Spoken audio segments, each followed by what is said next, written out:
Welcome to S91 news.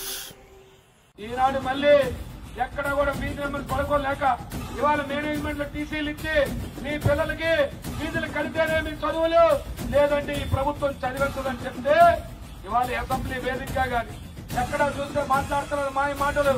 నేను గత ప్రభుత్వం అలా చేశారు, గత ప్రభుత్వం ఇలా చేశారని చెప్తున్నారు. కానీ ఈ 9 నెలల కాలంగా ఫీజు రీయింబర్స్మెంట్ పథకానికి కావాల్సిన సుమారు 4,000 కోట్ల పైసలుగా ఈ ఒక్క రూపాయి కూడా మీరు ఇవాళ కేటాయించాలని పరిస్థితి ఉంది.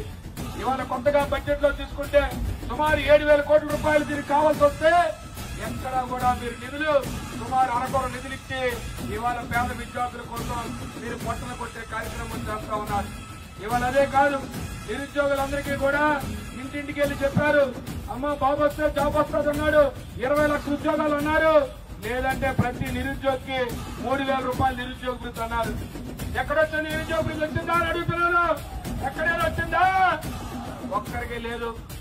2వ సంవత్సరం వచ్చింది, బడ్జెట్ లో లేదు. కానీ ఎక్కడ మాట్లాడరు.